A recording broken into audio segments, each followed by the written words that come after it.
नमस्कार प्यारे बच्चों, मैं एस एस राठौड़ आपका अपने YouTube channel Solanki study point पर हार्दिक स्वागत करता हूं। तो प्यारे बच्चों, अपन पढ़ रहे हैं सामान्य विज्ञान का चैप्टर नंबर 2 मानव तंत्र।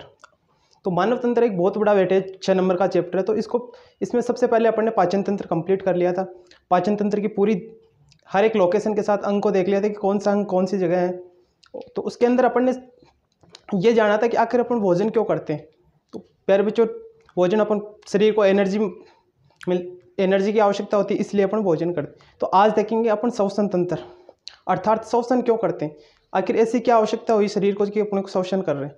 तो इसके अंदर जो पूरी प्रोसेसिंग है वो एक पूरी चित्र के माध्यम से, पूरी हर एक लोकेशन के माध्यम से समझेंगे कि कौन सा श्वसन तंत्र के अंदर कौन सा अंग कहाँ पे है और क्या काम करता है। तो आइए देखते हैं अपन श्वसन तंत्र।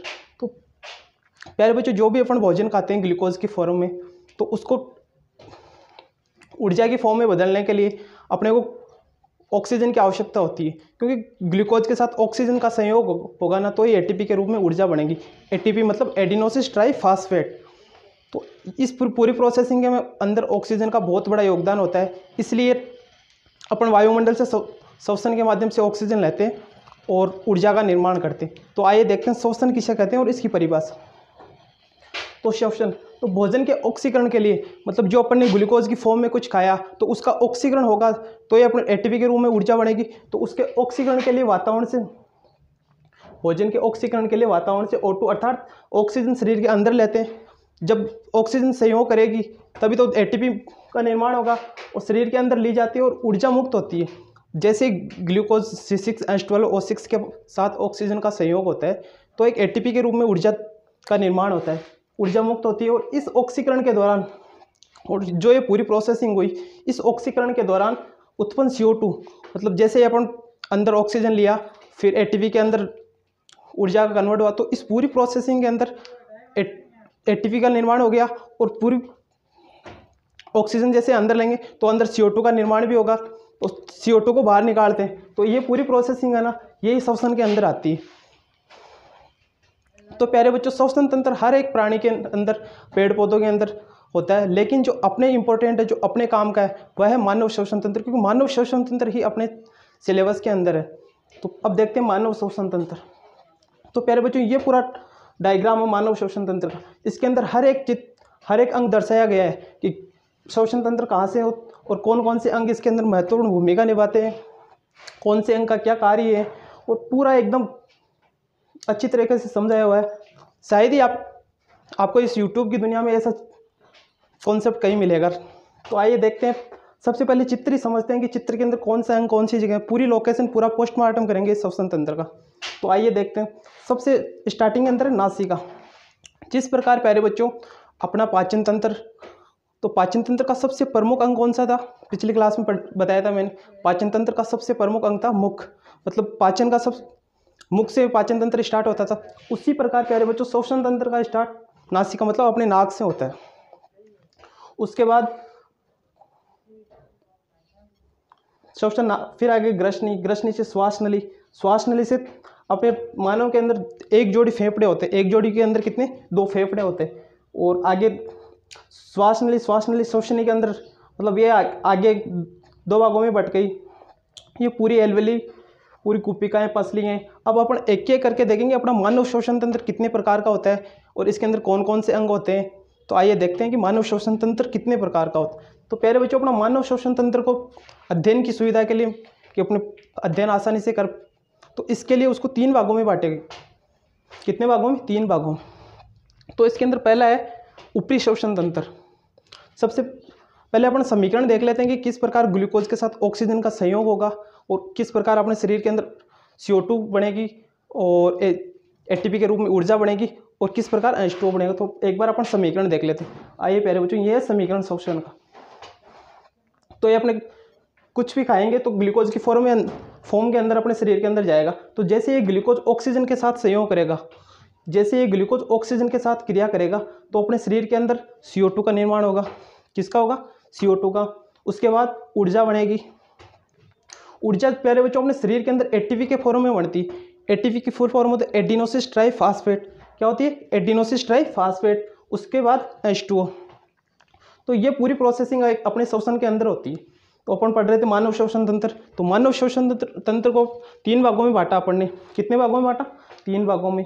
पहला है ऊपरी श्वसन तंत्र, पहला है ऊपरी श्वसन तंत्र, उसके बाद निचला श्वसन तंत्र, निचला श्वसन तंत्र, उसके बाद तीसरा श्वसन मांसपेशियां। कितने भागों में? 3 भागों में। पहले ऊपरी श्वसन तंत्र, निचला श्वसन तंत्र और श्वसन मांसपेशियां। तो आइए देखते हैं ऊपरी श्वसन तंत्र कौन सा है, निचला कौन सा है और श्वसन मांसपेशियां कौन सी। तो प्यारे बच्चों, ऊपरी श्वसन तंत्र है ना, वो तो जो अपने गर्दन से ऊपर के अंग श्वसन के अंदर जो अंग भागीदारी निभाते हैं, कि गर्दन से ऊपर के जो श्वसन अंग है ना, उसको तो अपन ऊपरी श्वसन तंत्र के अंदर, जो गर्दन से नीचे जितने भी श्वसन अंग काम आते हैं उनको निचला श्वसन तंत्र। और जो अपने शरीर के अंदर ऐसी मांसपेशियां जो श्वसन तंत्र के अंदर महत्वपूर्ण भूमिका निभाती है, ऐसी मांसपेशियां जो श्वसन तंत्र के अंदर महत्वपूर्ण भूमिका निभाती है, उनको अपन श्वसन मांसपेशियां के अंदर लेते हैं। तो आइए देखते हैं कि कौन कौन से तंत्र अंग आखिर ऊपरी श्वसन तंत्र में होते हैं, निचला श्वसन तंत्र में, और कौन कौन सी ऐसी मांसपेशियां हैं जो श्वसन मांसपेशियां हैं। तो आइए एक एक को देखते हैं।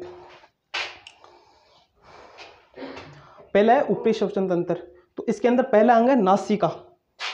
पहला अंग कौन सा है? नासिका। नासिका मतलब नाक। तो प्यारे बच्चों, नासिका है ना, नासिका के अंदर एक जोड़ी नासा द्वार होते हैं। कितने जोड़ी? एक जोड़ी नासा द्वार होते हैं। नासा द्वार मतलब जो छिद्र दिखते हैं ना, आप नजर आ रहे हैं, उसको अपन नासा द्वार बोलेंगे। और एक जोड़ी नासा द्वार पाए जाते हैं, और ये नासा द्वार आगे जाके नासा गुहा से जुड़े हुए रहते हैं। किससे जुड़े हुए रहते हैं? नासा द्वार से। नासा द्वार नासा गुहा से। तो इस पूरी प्रोसेसिंग के बीच अपने नासिका के अंदर, अपने नाक के अंदर कुछ छोटे छोटे बाड़ पाए जाते हैं, और और श्लेष्मा ग्रंथियां पाई जाती है। क्या पाई जाती है? श्लेष्मा ग्रंथि। अब आप पूछोगे सर इसका काम क्या है? तो प्यारे बच्चों, इनका काम है, जो भी अपन वायु श्वसन के द्वारा वायु अंदर लेते हैं, तो इसके अंदर जो भी धूल के कण है, जो भी फफूंद है, या फिर जो भी अपन बाहर से कण वगैरह लेते हैं, तो उनको अपने एकदम फिल्टर करके अंदर कि अपने श्वसन को एकदम फिल्टर करने का काम यही करती है। तो नासिका देख ले कि नासिका के अंदर एक जोड़ी नासा द्वार होते हैं, और ये नासा द्वार नासा गुहा में जाते, नासा गुहा से जुड़ी हुई रहती है, और इसके अंदर महीन महीन वाड़ पाए जाते हैं, और श्लेष्मा ग्रंथियां पाई जाती है। इनका काम ये है कि जो भी धूल के कण या फिर फफूंद वगैरह जाती है ना, उनको रोकने का, मतलब श्वास को फिल्टर करने का काम यही करती है। मेन पूरा अपने जो भी गैस लेते हैं ना अंदर, उनको एकदम फिल्टर करके ही अंदर भेजती है। तो नासिका हो गई। अब हो गया मुख। तो प्यारे बच्चों, अपने मुख भी है ना, श्वसन के अंदर बहुत महत्वपूर्ण भूमिका निभाता है। श्वसन के अंदर मुख है ना, बहुत बड़ी भूमिका निभाता है। अब मान लो कभी कभार आपको नाक से श्वास नहीं आए, जैसे मान लो आपको जुकाम लगी, तो उस टाइम आप मुख से श्वास लेते हो। किससे लेते हो? मुख से। तो मुख से श्वास लेते हो, पर जितना नासिका से श्वास लेना बेस्ट है ना, उतना मुख से नहीं है, क्योंकि नासिका से तो एकदम पूरा फिल्टर होकर श्वास जाता है, फिल्टर होकर पूरी गैसें जाती, लेकिन मुख से तो पूरी की पूरी ऐसे ही जाएगी। तो दोनों में से बेस्ट कौन सा है? नासिका। तीसरा अंग है ग्रसनी। ग्रसनी। तो प्यारे बच्चों, ग्रसनी अपने श्वास नली और पाचन तंत्र, श्वास नली और आहार नली दोनों का उभयनिष्ठ पार्ट होता है। आहार नली और श्वसन नली दोनों का उभयनिष्ठ पार्ट होता है, क्योंकि इसी के अंदर तो अपन जो भी कुछ भोजन वगैरह लेते हैं, तो इसी नली के अंदर तो भोजन जाएगा, और इसी नली के अंदर श्वास जाएगा। तो इसके अंदर एक एपिग्लोटिस या फिर घाटी ढक्कन नाम का ऊतकों का एक पल्ला होता है।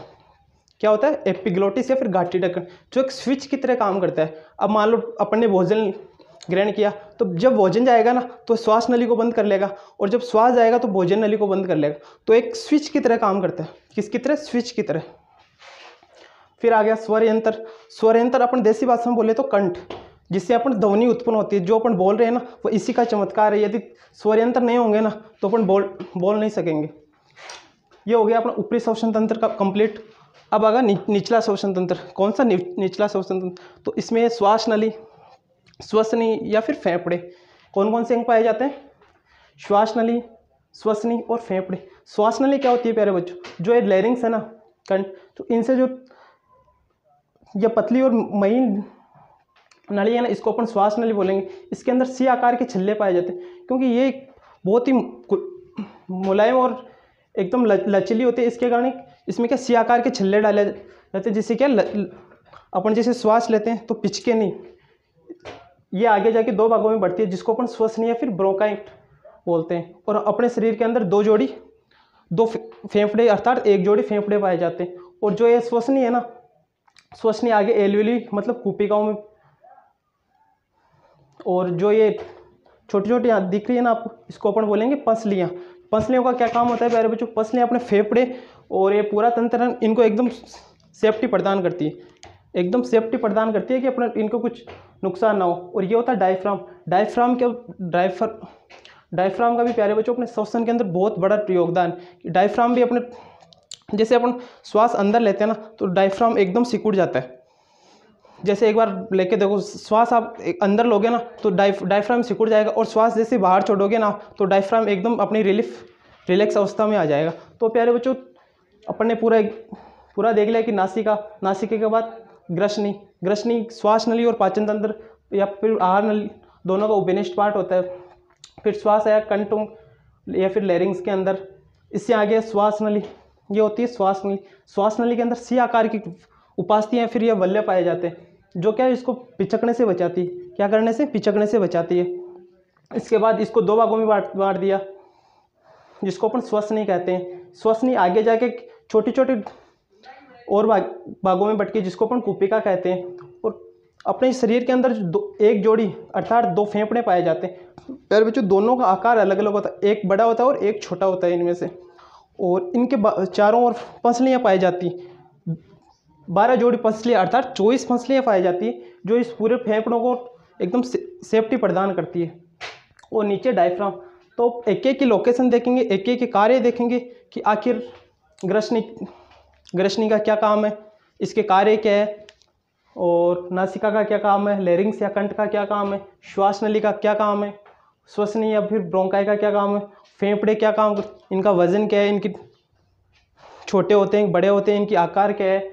और ये देखेंगे कि श्वास नली की आखिर लंबाई कितनी होती है, और जो अपने ये देखेंगे लैरिंग्स कितनी उपास्थियों से मिलके बने होते, कितनी उपास्थियों से मिलके बने। ये पूरा अपन एक एक करके अब डिस्कशन करेंगे। तो अब देखते हैं श्वसन तंत्र का एक एक अंग डिटेल से, कि कौन सा अंग ऊपरी श्वसन तंत्र में, कौन सा निचले श्वसन तंत्र में, और कौन सा श्वसन मांसपेशियों में। तो एक बार चित्र और देख लेते हैं कि प्यारे बच्चों देखिए, यहाँ गले से जो ऊपर के अंग है ना, जैसे नासिका, ग्रसनी या फिर लैरिंग्स, ये तो आएंगे ऊपरी श्वसन तंत्र में। और जो कंठों से नीचे के तंत्र है ना, जो जैसे श्वास नली, श्वसनी और डायफ्राम, कूपिकाएँ, फेफड़े, ये आएंगे निचले श्वसन तंत्र में। और ये नीचे वाला पार्ट, ये जो मांसपेशियाँ है जैसे पसली और डायफ्राम, ये आएंगे श्वसन मांसपेशियों में। तो इनका एकदम विस्तृत तरीके से देखेंगे कौन कौन से हैं, कहाँ का, और उनकी पूरी लोकेशन के साथ समझेंगे।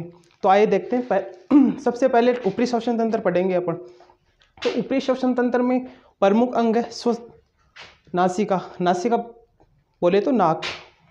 तो प्यारे बच्चों जिस प्रकार अपने पाचन तंत्र का सबसे प्रमुख अंग मुख होता है, उसी प्रकार अपने श्वसन तंत्र का सबसे प्रमुख और सबसे पहला अंग होता है नाक।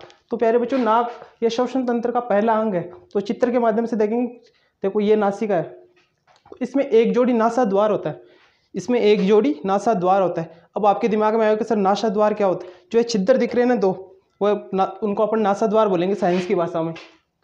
और नासाद्वार के पीछे नासा गुहा पाई जाती है। क्या पाई जाती है? नासा गुहा। नासाद्वार के पीछे नासा गुहा पाई जाती है। और जो ये नासा गुहा होती है ना प्यारे बच्चों, इसके अंदर छोटे छोटे महीन एकदम बारीक बारीक बाढ़ पाए जाते हैं, और श्लेष्मा ग्रंथियाँ पाई जाती हैं। और क्या पाई जाती है? श्लेष्मा ग्रंथियाँ पाई जाती है। अब इनका क्या काम होता है? तो इनका काम होता है प्यारे बच्चों, कार्य होता है जब अपन श्वास लेते हैं, जब अपन वायुमंडल से श्वास लेते हैं, तो इनके साथ छोटे छोटे धूल के कण भी जाएंगे, फफूंद भी जाएगी, तो उनको रोकने का काम और अपने श्वास को एकदम प्यूरिफाई या फिर फिल्टर करने का काम करेगी, जिससे शुद्ध वायु फेफड़ों में प्रवेश करती है। और ये पूरा अपनी नासिका का काम होता है। ऊपरी श्वसन तंत्र का दूसरा अंग है मुख। तो प्यारे बच्चों आप जितने भी अंग पढ़ रहे हो तो उनको एक बार चित्र से रिलेटेड करके पढ़ोगे ना तो उतनी ज़्यादा आसानी से समझ में आएंगे। तो सबसे पहले नासिका देख ली, अब ये मुख। तो मुख ये श्वसन तंत्र का दूसरा सबसे बड़ा अंग होता है, श्वसन तंत्र का दूसरा सबसे बड़ा अंग होता है।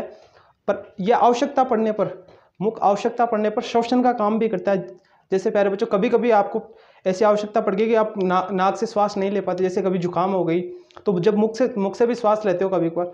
लेकिन प्यारे बच्चों जो आप नाक से श्वास लेते हो ना वो एकदम शुद्ध होता है, और जो मुख से श्वास लेते हो ना वो उतना शुद्ध नहीं होता जितना नाक से। जिस प्रकार ऐसा क्यों होता है? क्योंकि आपके नाक के अंदर तो श्लेष्मा ग्रंथियाँ भी पाई जाती है और छोटे छोटे बाल भी पाए जाते हैं, जिससे क्या एकदम जो भी श्वास लेते हो वो एकदम फिल्टर होकर अंदर जाता है। लेकिन मुख से तो श्वास एकदम सीधा जाता है, इसलिए परंतु मुख द्वारा ली गई श्वास शुद्ध नहीं होती है। इसी प्रकार अपने नासिका से लिया हुआ श्वास सबसे बेस्ट रहता है, इसलिए जितना हो सके नासिका से श्वास लेना चाहिए। तो ऊपरी श्वसन के अंदर तीसरा अंग है ग्रसनी। क्या है? ग्रसनी। तो ग्रसनी को सबसे पहले अपन चित्र के माध्यम से उसकी लोकेशन जानेंगे कि आखिर ग्रसनी कहाँ पाई जाती है। तो ग्रसनी प्यारे बच्चों जो कंठ लैरिंग्स है ना, इससे जस्ट ऊपर एक छोटी पतली और पेशियों की चिकनी नलिका पाई जाती है, एक चिकनी नलिका पाई जाती है। लोकेशन हो गई इसकी। तो इसकी डेफिनेशन देख लेते हैं कि ये एक छोटी पतली और पेशियों की चिकनी नलिका पाई जाती है। तो प्यारे बच्चों इसको 3 पार्टों में बांटा है अपन ने, एक नासाग्रसनी, दूसरा मुखग्रसनी और तीसरा कंठग्रसनी। नासाग्रसनी जो नाक से जुड़ी हुई होती है, मुखग्रसनी अपने मुख से जुड़ी हुई रहती है और कंठग्रसनी जो कंठ या लैरिंग्स से जुड़ी हुई रहती है। तो प्यारे बच्चों नासिका है ना, अपने आहार नाल और श्वसन तंत्र, आहार नाल और श्वसन तंत्र दोनों का उभयनिष्ठ भाग होती है, क्योंकि इसके अंदर एक एपिग्लोटिस या फिर घाटी ढक्कन नाम ऊतकों का पल्ला पाया जाता है। इसमें क्या पाया जाता है? एपिग्लोटिस फिर घाटी ढक्कन, ये यहाँ पाया जाता है। तो इसका काम क्या है? ये भोजन को श्वास नली और श्वास को आहार नाल इसमें जाने से रोकता है। जिस प्रकार मान लो ये आहार नाल है और ये श्वास नली है, ये आहार नाल है और ये श्वास नली है। भोजन को तो श्वास नली में जाने से रोकता है और श्वसन को आहार नली में जाने से रोकता है। तो ये एक स्विच की तरह काम करता है। मान लो भोजन आया, भोजन इस नली में जा रहा है तो ये श्वास नली को बंद कर लेगा, और जब श्वास आएगा ना तो आहार नली को बंद कर लेगा। इस प्रकार एक स्विच की तरह काम करता है। जिस प्रकार अपना एक स्विच काम करता है ना, उसी प्रकार ऊपरी श्वसन तंत्र का चौथा और लास्ट अंग है स्वर यंत्र, अर्थात लैरिंग्स, या फिर अपन देसी भाषा में बोले तो कंठ। तो प्यारे बच्चों कंठों की एक बार लोकेशन देख लेते हैं। ये लोकेशन लैरिंग्स या फिर स्वर यंत्र, तो यहाँ से अपनी ध्वनि उत्पन्न होती है। तो इसी अंग का कमाल है, इसी अंग का चमत्कार है कि अपन बोल पाते हैं। तो आइए देखते हैं इसकी डेफिनेशन क्या है। तो ये कंठ ग्रसनी जो अपन ने ऊपरी ग्रसनी के अंदर पढ़ा था ना कि ग्रसनी 3 प्रकार की होती है, जो उसमें जो कंठ ग्रसनी होती है, तो ये कंठ ग्रसनी को श्वास नली से जोड़ता है। इसका क्या काम है? कंठ ग्रसनी को श्वास नली से जोड़ता है। और ये है ना स्वर यंत्र, ये 9 प्रकार की उपास्थियों से मिलकर बना होता है। 9 प्रकार की उपास्थियों से मिलकर बनी होती है। इसके अंदर 9 प्रकार की उपास्थियाँ पाई जाती है और इसके अंदर श्लेष्मा झिल्लियाँ, इसमें स्वर यंत्र के अंदर श्लेष्मा झिल्लियों की बनी एक संरचना होती है। जैसे अपने प्याज के ऊपर झिल्ली होती है ना, उसी प्रकार श्लेष्मा ग्रंथियों की बनी एक झिल्ली होती है, जिसको अपन स्वर रज्जु बोलते हैं। क्या बोलते हैं? स्वर रज्जु। और इसी श्लेष्मा झिल्लियों में कंपन उत्पन्न होता है, और कंपन उत्पन्न होने की वजह से ही अपने अलग अलग प्रकार की ध्वनि निकलती है, अलग अलग प्रकार की ध्वनि निकलती है इसकी। तो स्वर यंत्र देख लिया। इस प्रकार अपना ऊपरी श्वसन तंत्र कंप्लीट हो गया। अब देखेंगे अपन सेकंड प्रकार का। तो श्वसन तंत्र का दूसरा पार्ट है निचला श्वसन तंत्र। तो निचला श्वसन तंत्र प्यारे बच्चों जो अपने कंठ या फिर लैरिंग्स है ना, इससे नीचे का जितने भी अंग काम करते हैं श्वसन के अंदर, वो है निचला श्वसन तंत्र के अंतर्गत आता है। तो उसके अंदर सबसे पहला अंग है श्वास नली। तो श्वास नली की लोकेशन देखेंगे कि प्यारे बच्चों श्वास नली कहाँ पाई जाती है अपने श्वसन तंत्र के अंदर। तो श्वास नली प्यारे बच्चों ये आपको दिख रही है ना, कंठ या फिर ग्रसनी से लेके नीचे श्वसनी तक। तो ये पूरी लंबाई 5 से 6 इंच की होती है। कितनी? 5 से 6 इंच की एक लंबी पतली और पेशियों की बनी एक नलिका होती है। लंबी पतली और पेशियों की नलिका बनी होती है, एक नलिका बनी होती है।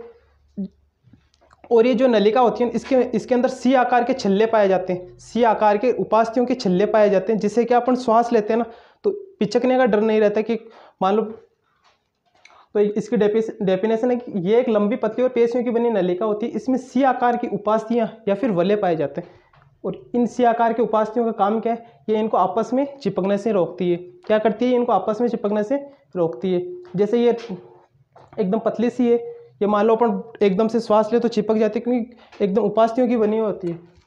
और इनके श्वास नली का काम क्या है? ये श्वास नली का मेन काम ये श्वास को अपने कंठों से गर्दन से वक्ष स्थल होता है प्यारे बच्चों, पेट से गर्दन के बीच का भाग होता है ना, पेट से गर्दन के बीच का भाग होता है, उसको अपन वक्ष स्थल बोलते हैं। तो इसका काम मेन काम है श्वास को गर्दन से वक्ष स्थल तक पहुंचाता है।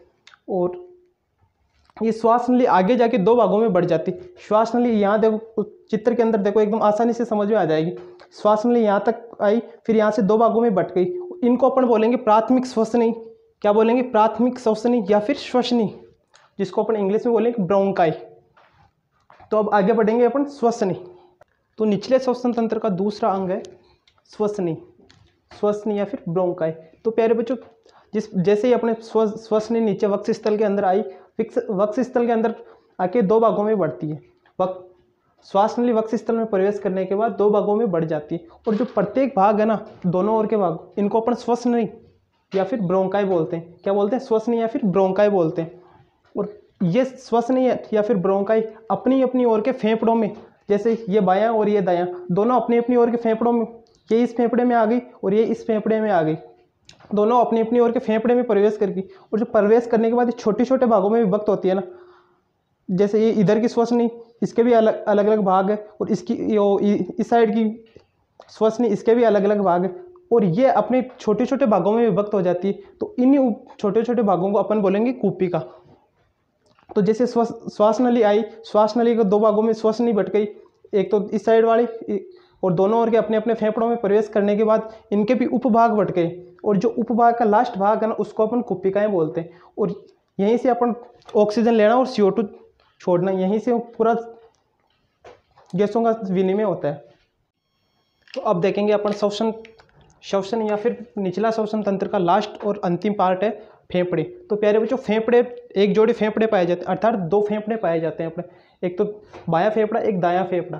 तो एक जोड़ी फेफड़े पाए जाते हैं, और इनका आकार एक कोमल और लचीले होते हैं। कैसे होते हैं, कोमल और लचीले होते हैं। और इनका रंग कैसा होता है, फेफड़ों का रंग हल्का गुलाबी होता है। कैसा होता है, हल्का गुलाबी। और प्रत्येक फेफड़े में 30 मिलियन कुपिकाएं पाई जाती है। कितनी पाई जाती है, 30 मिलियन कुपिकाएं पाई जाती है। और कुपिकाओं का कार्य गैसों का विनिमय करना, गैसों का आदान प्रदान, जैसे O2 लेना और CO2 छोड़ना। और अपना बायां फेफड़ा है ना, उसके तो 2 खंड होते हैं, और जो दायां फेफड़ा है ना, उसके 3 खंड होते हैं। तो इस प्रकार प्यारे बच्चों, अपने पूरे श्वसन तंत्र का एकदम पोस्टमार्टम करके हर एक अंग का पूरी लोकेशन के साथ जानकारी ली कि सब स्टार्टिंग के अंदर नासिका के बाद मुख के बाद अपन ने देखी ग्रसनी के बाद लेरिंग्स या फिर कंठ, उसके बाद अपने श्वास नली देखी कि श्वास नली आगे आगे 2 भागों में बढ़ जाती है, जिसको अपन श्वसनी बोलते हैं, अर्थात ब्रोंकाई।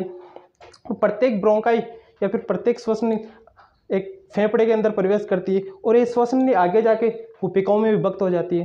तो इस प्रकार अपने पूरे श्वसन तंत्र, पूरे अपने मानव श्वसन तंत्र का एकदम इजी तरीके से अध्ययन किया। तो प्यारे बच्चों, यदि हमारा वीडियो अच्छा लगा हो तो लाइक, दोस्तों के साथ शेयर, और यदि आप हमारे चैनल पर नए हो तो सब्सक्राइब करना नहीं भूलें। धन्यवाद।